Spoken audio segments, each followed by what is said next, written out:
Inside Story Uganda, real source of political updates.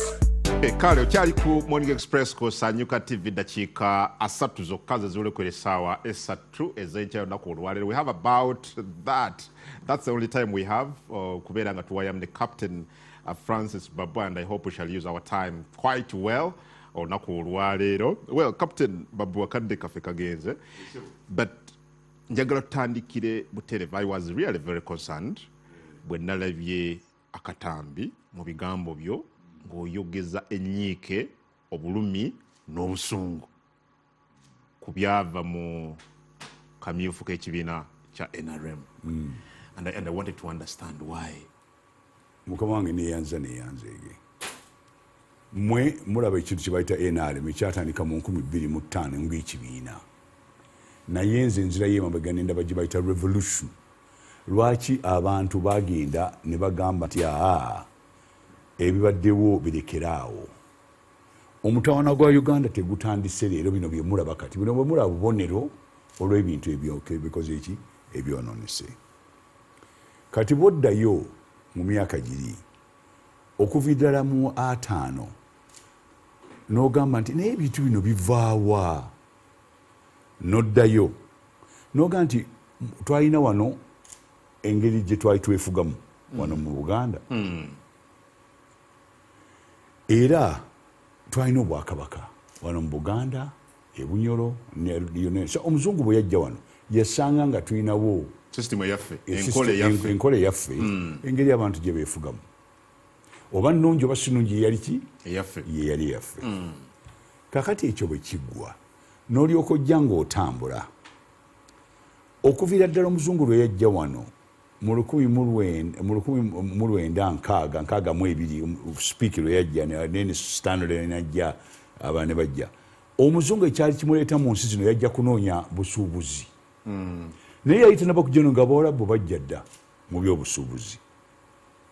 Kati omuzungu bwajja najja balina kampuni yaabwe nga bagita East Indies Company eyagendanga e Buyindi kuba basooka genda Buyindi okukola business.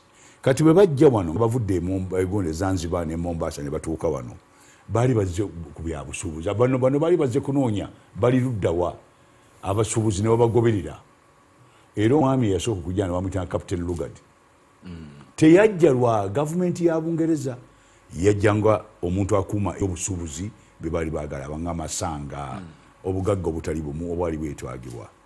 Era nga babusitula ne babutwala e Zanzibar, oluvannyuma ne bugenda e Bulaaya. Ng'ekyo kimaze okuggwa twagenda mu maaso.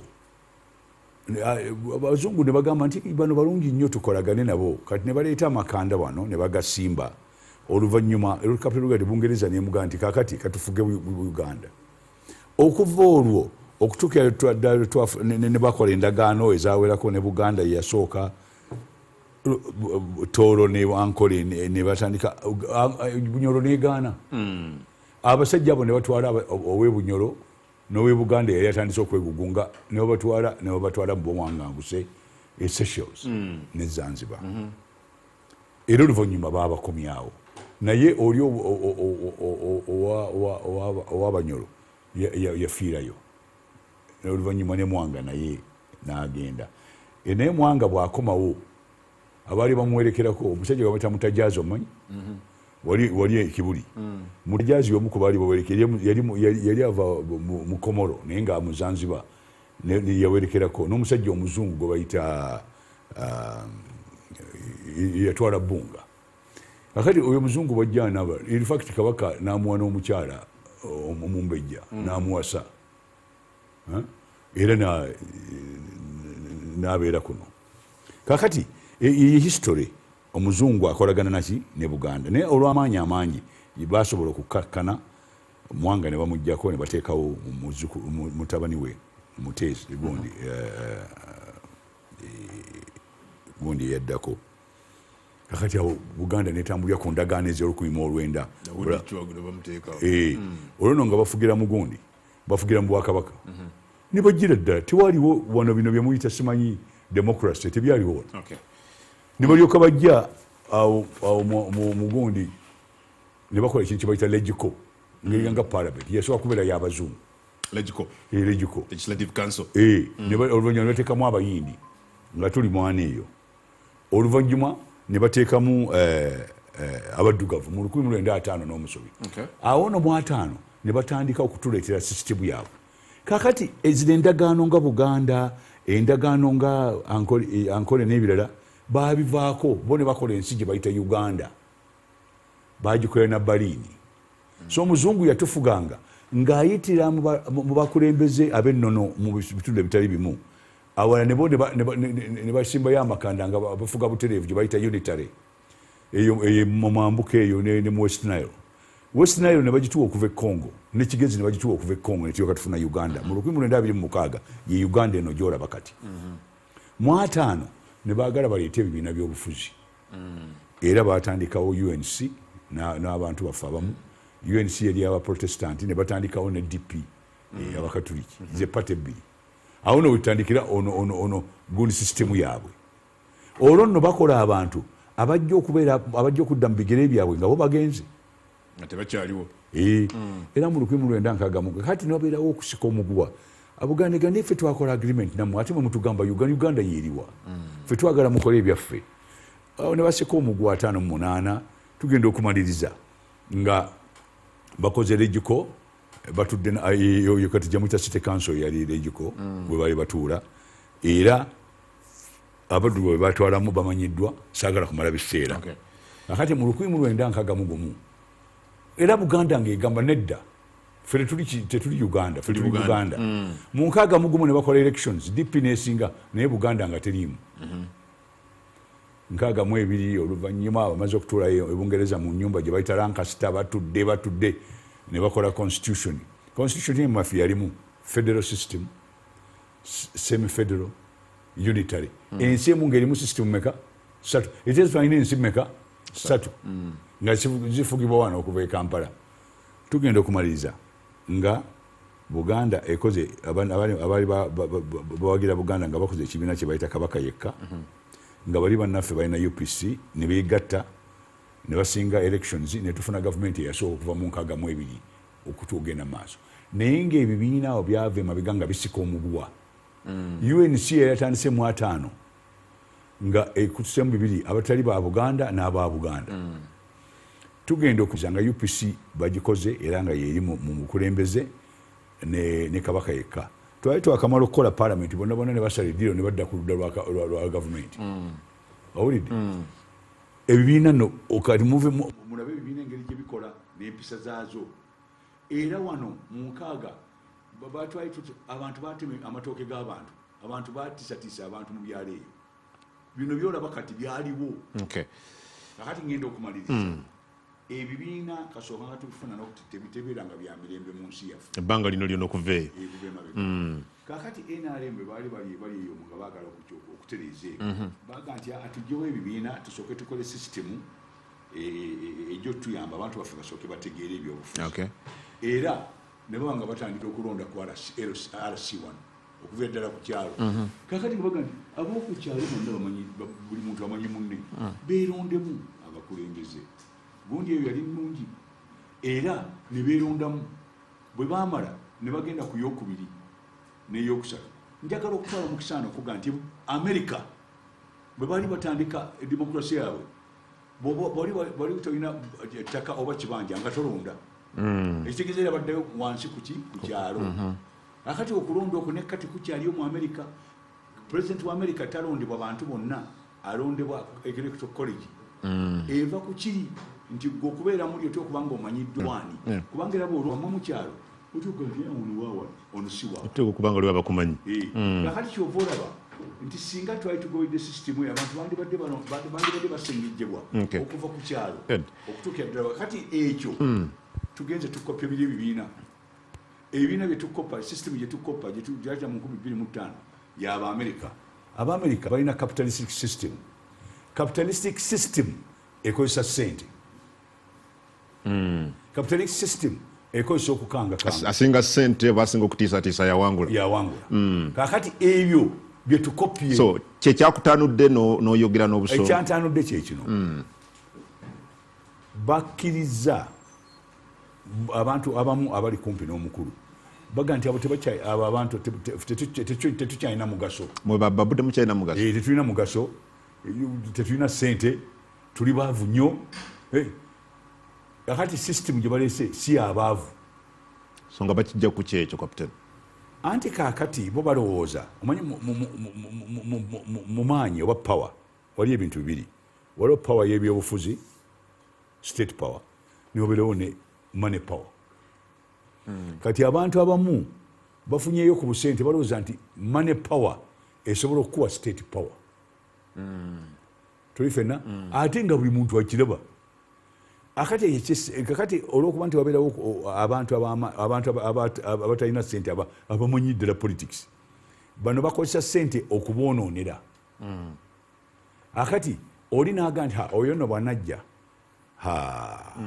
nange nina ekifo kyenjagala nyinza obutakifuna kati namulwanyisa eno aleme kugenda mu palamenti naye ne beerabira nti omukulu bw'aba ayagala kumulonda ne wabweru wa palamenti asobola okukola ki okumulonda naye waliwo ebifo ebiri mu palamenti ekifo ekisingira ddala abantu kyebalwanyisa ye sipiika bwe bagirabaga nti ono ajja ayinza okubeera sipiika batandikire eno okumulemesa bamusirisiza eno era abantu abamu bagenda ne bafukamira mu bakulu bali babasabe nti babasapootinge era ne babawa n'obuyambi kakati ekinkwasa obusungu kyekino abantu abo aboogera ebintu ate nga babyogera wa mukulu ffe bwe twali tutandika revolutioni bonna baali mu revolution waliwo yali alina ssente mwena temwalina ssente tetwalina waliwo abaali bayamba waliwo wayogere nti oyo mukulu we twali tumulwa naye yalina ssente omukulu mwennyini president kubanga nze mumanyi n'okuviirira mu 7 tiyalina ssente era twamulonda lwa busobozi kyenjagala okujjayo twamulonda lwa busobozi bwe okubeera atukulembera mu magezi nga yajja tutwala mu direction gye twagala ku points ze twali tulina abo bonna tewali yali alina naye katonda atuyambye tutufunyeyo ku busente kakati omwami oli abo bamugamba eyo gurupu eyo yenyiiza abagamba omukulu waliwo abaga nti obukambe obwavudde ku kuwangula kwa honorable Margaret Nantongozi enakawa ako kulala eyo example let's talk about it also what happened kubanga balonda kuva esaamu 6 kutuusa esaamu 8 yeyali gundi bwe baali bamaze n'amawulire agamu ne gafulumisa outlet nti gundi yasinze honorable Nantonga wangudde ngamaze okulaba results abasajja bali abali mu budget training center ne batandika okubizanyazanya kati bano kye bakola ne bagenda eno mu bugundi eno omanyi lwali lwakuna abantu abamu bali bakola abantu abamu tebajja mu kusimba layini bagenda kukola kakati bano ekiro abantu abatajja ne bagenda ne bateekamu amannya ag'abantu be bali baleese yes bwe bamala baleeta ne bagenda eyo ne bakukuta oluvannyuma ne baleeta ebintu wali ku gundi ku kisenta ekiro ne wabeerawo omuntu mu abo abeera abaayogera abo naga nti oyo temumulangirira oyo yasinze era bw'otunulira okulangirira konaka west ye yasembayo omuntu yali asinze saamu 8 bamulangirira saamu 5 ez'ekiro Margaret Nantongozi yawangula ekigenda okuleeta omutawaana era ogenda okujjana ne DR forms akati yo omukyala yagamba takyabyagala tayagala bigendamu she's not interested so teyagenda na mutribunal teyagana tajja kgenda naye nze nemugamba nti kubanga ebyalangirwa honorable biraga nti bulola yafuna yawangula ebintu 5 mu kimu alimba ate honorable Margaret alimba kyova olabanga atandise okunvuma alimba era mukama we okumanya nti yasinga mu bulimba n'okumutwala eka basirikale be bamuwerekera basirikale well ogenti atandise okuvuma waliwo simanyi oba kiyita kuvuma byatadde ebyo ze sibifaako attacking you laba nze njagala tugende mu maaso n'ekyo kubanga empisa ze zitandise okuvaayo ekituufu kiri nti si yasinga ate abamulangidde nabo bakimanyi naye akimanyi abamulangidde baga nti katumale kumukozesa oyo mukazi tumuwone so it's a big fight against the person of honorable that's right ate abakikola bakimanyi naye akimanyi naye ne bwatambula kimanyi atambula yebwalabwala yagambye nti simanyi nti alina kyagenda talina kyayinza kukola ekiwandiiko yakitaddewo yakugambye nti ovuddeyo n'omwataka as a person mu mawulire ebbanga sinnaba nja kumuddi campaigninga until bwe banaaba nga bo tebamututte ne bamutuuza I will campaign him. Would that be too much? No. NRM abakulu ababikoze balina okuyiga si kituufu kye baakoze si kituufu. Full stop. Where is party in all this? You were senior leader. You've raised serious concerns that I expect them okuwuliriza. Okumanya nti batuuse wala mu kifo ky'okukola ebyamazima batandise okukola ebintu ng'ebyo. Oli omutya olw'okuba nti ajja kugenda mu palamenti yeesimbewo ku bifo ebiriyo gwe gwakikola lwaki toleka abantu ne basalawo ne beesalirawo lwaki okola ebintu byambyo ne luli era bakikola naye luli yasinga mu primary bakikola ate ku final otoyinza kukyawa muntu obukyayi bwaki obwo bwonna ekinkwasa ennaku bwe bukyayi teri muntu abalaga bukyayi naye obukyayi babujjawa n'ogenda n'oleeta omuntu okuva eyo simanyi RDC werubaga n'omupangisiza akayumba mu Nakawa si wabiira si mutuuze wa Nakawa apaana yali Rubaga in fact yali yakolanga deputy RDC wano era n'atabula wano election ezaaliwo luli bw'abanga ayagala buli kintu jja kijjayo n'ebintu bya bodaboda bye yabakola Rubaga byonna tujja bijjayo oyo talina moral authority yakuvuma muntu yenna amanyi yavuma gundi yavuma speaker bwe yali ajja okwesimba wona yagenda n'afukamira mu ofisi ye neyeetonda ne bamusonyiwa simanyi oba bamusonyiwa omusango bagujjayo yes mu kooti yes baatuula mu meeting n'agamba nti muyinzi kangende oli omukazi mukirewo ajja kujja ano akutawaanye. So it was a promise. Oh yes, it was.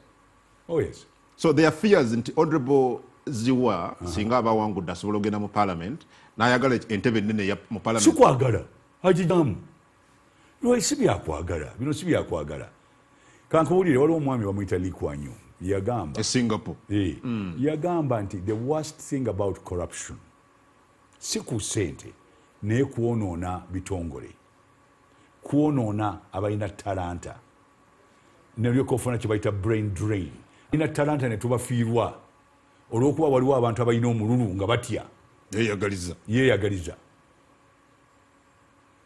n'olyoka oleeta oyo atwala asitula omubizi mu tawuni yonna abutwala ku palamenti yaba agenda mu palamenti era bamuleese kujjawo ono bamanyi agenda okusinga siye no bulonasi agenda okuwa tayinza kusinga muntu wano kapiteni ng'oyogeza maanyi bali bagambye dda nti oli yagenda okusinga bo bennyini bamuleese be bakyogera era bagenda kusupportinga wa opposition. So how are you treating his threats, Jori? Again, singo gena maso nebino. He will engage you with the same force. Please let him do. And I'm afraid Byogera. Atandike nange ntandike. Nze nja kujjayo ebiwandiike, nja kujjayo n'ebifaananyi, nja kujjayo n'amaloboozi agawa order omukyala baleme kumulangirira. Mbadde sigenzeeyo. Yes. Era oba musajja agezeeko. Sikyogera wano nze badde muzija ku TV wali ompuliddewo ngamba ekintu kyonna naye oyo nja kumutwala tugende sina kyenfiirwa. Where is the party? That's the question I asked. The party, it should be able to listen to you. Mukamange, party abantu abasinga mu Uganda bakola bulungi. Njagala onoonyewo ebyayonooneka. Bw'onoonya centers ebintu ebyayonooneka mu nzaali 72 something like that. Ojja kujjayo party ziringa nga 10 oba 15. Let's say 20. Aga 20 bw'ogajjako n'ogenda n'olongoosa ebiriyo ojja kusanga ebifo ebisinga byonna abantu balonda bulungi. Ebyonooneka byali bitono. Kakati pate yo teyina mutawaana. Abalina omutawaana be bano bannakyeyagalizi abalowooza nti bazze mu modern gundi bakozesa tuli bato muli bakadde nedda bw'obeera omuto tobba bululu abantu ssekinnoomu togenda kulimbalimba bantu togenda kuvuma abantu oyo alina omumwa oguvuma abantu yatandika dde okuvuma abantu oba olowooza nti avuma tugenda bani asinga okuvuma kapiteni munabeera mu bino. Enough is enough. Eyamuleese yaba mu controllinga. Enough is enough. Yes. Enough is enough. Tufiiriddwa abantu abalungi lwakuba abantu balina omululu. Omuntu yabadde ambasembabule nga ndisemba mwogera ki? Mwenna mwogera wano tunuulira omukulu omusirikale General Rashand ne maama wa gondi Wasekikubo balina oluganda nakulabye ng'onnyonnyola ekintu eki. bantu ba Luganda beewaabwe bonna omanyi si neboba nga luwanvuko naye nga weeruli kati ababakola balwane bebaani ababalwanyisa ababakoonaganya. genda eyo gyogenda yonna ojja kusanga abantu bebalwanyisa abantu bawali. Okay, but as a senior leader, Captain, have you taken some time maybe to seek audience with your colleague, another senior leader, President Wegwanga, a lot is not going on. Chairman, balina akakiiko kalamba kayita SEEK. Bwe tumala okwogera bandibadde bakinoonyereza. Bali abantu 30. Lwaki tutawanya chairman? Nze nabadde mbagamba chairman twamulonda. Namumaliriza. Tetwamulondera ku bintu bya bugagga oba byaki. Twamulonda twali tumwagala. Era tetumuvuma. Ye president waffe. Lwaki ekisobola okukolebwa SEEK? President yali badde akiyingiramu. President ajja buzinaga nti bannange tulina ebizuubizo. So SEEK tefuddeeyo okukola bwayo. Bali nabo banoonya bululu. SEEK yandibadde akati twateekawo tribunal. Oba basobola okuyimiriza omuntu eyasinze tribunal kiki? President Uganda tadde bannamateeka ab'amaanyi okwekenneenya ensonga zonna petition. Actually baafuna petition 381 bakomekkereza leero okuwuliriza. Think okutandika ennaku ezijja tugenda kuba tulaba ebivudde mu tribunal. And someone would also argue that if there anybody atali musanyufu agende mu tribunal yokubira enduulu. Leka tugende mu maaso tulabe gye binaagenda. But we are going to get more independence this time. Abatali ba bibiina. Ate si muno mokka buli kibiina kijja kubeera n'aba independence. Abazze nga tebaagala kugundye.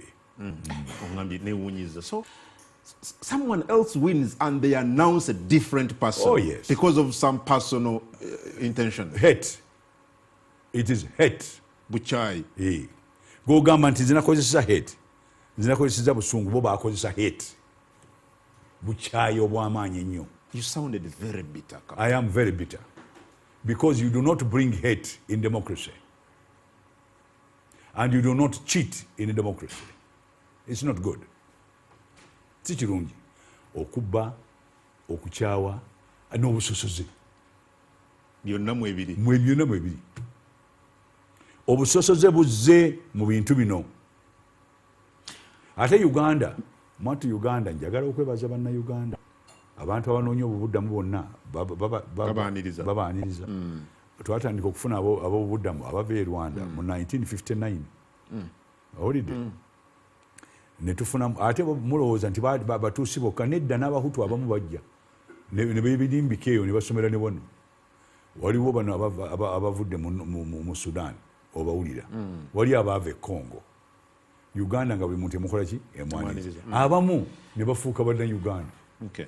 Captain, is Honorable Margaret coming as an independent? No. Why can't you advise her to come? Because Babanga Yawangula, it means she has the support of the people. Nedda abantu ebatte bakwagala obalekera ne balaba. Abantu bebatte bakwagala era kakino nkikubbireko obalekera. Kubanga ogwo mutima gwe bakozesa gulaga bukyayi. Eri Margaret.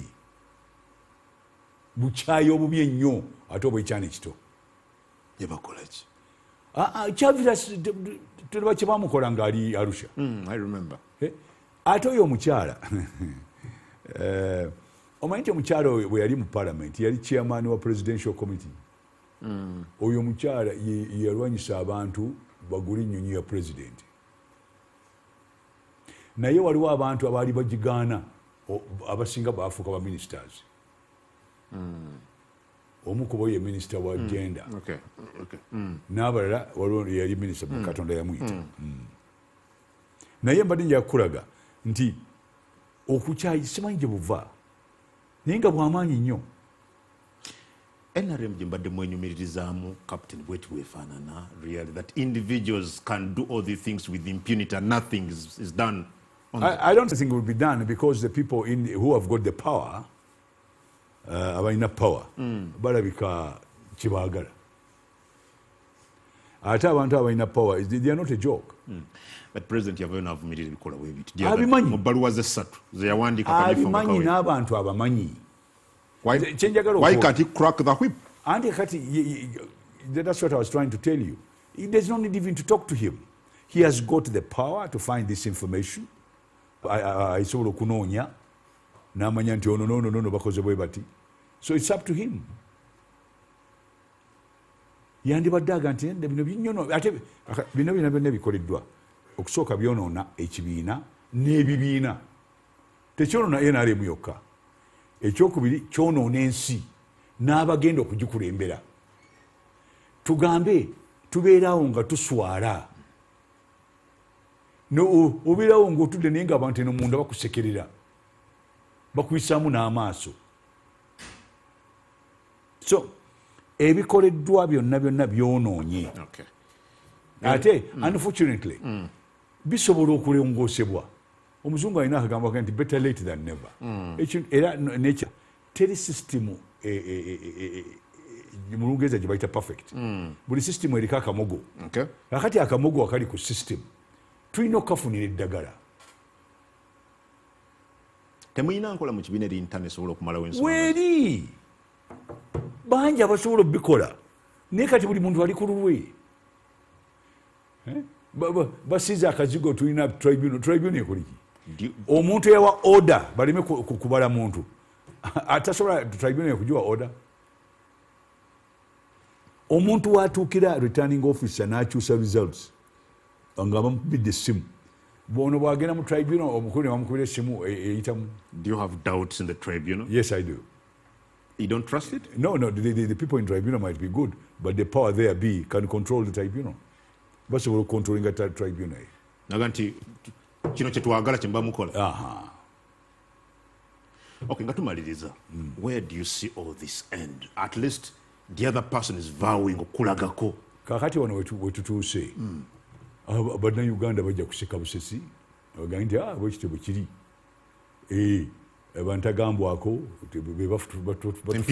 impunity bakolenga bwe baagala. Ate saagala kuwulira abakulu bwe banaabalonze nga beeyogeza kubanga be bajja kuba nga babireese basirise ne bigenda mu maaso. Awulidde? So bakola bwe batyo nga ng'obalika. Is Honorable Zwakaring your cross? Olowooza ebimutuuseeko byonna ze zimu ku ntalo gwe z'olina mu kibiina kyo eky'ebyobufuzi? It might be. Anze sirina ntalo. Nga bamulwana ku lulwo as a person. Anze sirina ntalo. Nze tebanjagala mu ngeri ndala naye tebamwagala mu ngeri ndala. Sirowooza nti yes bayinza okubigatta ng'oli ayagala kufuna excuse naye nga tewali. Kubanga yakola n'akolerera ekibiina n'akolerera ne government. So as far as I'm concerned, she has never done otherwise. Naye nze bantya kuba balowooza nti I do influence whatever it is. I don't. She's very independent. Wali wagambidde nti musobolera ddala nga bwe mwalwana mukwate obuyinza. You can still do it now. Sakyogedde. I did not say that. I did not. That's the people's things. Interpretation. No. I said we never elected His Excellency the President as a chairman of the party because of money. Okay. Thank you. And I'm very clear about it. We elected him because of his capacity and being a good leader at the time. Okay. In fact, if you read Kazora's book, he says, betrayal of my leader. My leader. Thank you. And you're clarifying, he's attacking the chairman of the party. Chairman can be told, not attacked. You see, there's a difference. Kakati ye atambulira ku mavivi nga asaba ebintu nze sitambulira ku mavivi nze omukulu muga nti wano mukama wange kyandibadde bwe kiti sikkiriziganya naawe eyo si attack ate ogayinza n'omusisinkana physically n'obimugamba toli kinkwika and he has been ebintu birungi nnyo president Museveni byakoze waliwo n'ebitonotono bitagenze bulungi ate nze sivuma bakulembeze naye oyo omwami aga nti ayagala kuzanya tugende mu maaso oyo kiwandiiko kyekiri oyo nga bwomulaba age nti amaanyi g'okozesa naye gagenda okuddiza agaleete agalina oyo afukamira ng'atwala obuzi ku palamenti alina maanyi kapiteni muvubuka waawa. Have you heard of juvenile delinquents mu Lungereza? Genda okinoonye. Juvenile delinquent. Kinnyonnyola akira. Let him go and look for a dictionary. Kyekizibu kyalina ono. Oh yes, juvenile delinquent. He's being used. Bayo. Let's waste our time. Don't waste our time. He's being used to fight you or to fight on the To fight generally, to do things that the other people want. Whether it is us or others. When he went to Rubaga, also the same thing happened. He was used there? Yes. And he's being used now? Here in Nakawa, there are things he did which are very unfortunate. Everybody who stood at that time, the one who was a deputy leader, used to take money to him. These are serious allegations. It's not. It's a fact. He ate the money. And even got a beard after getting the money. Got what? A beard.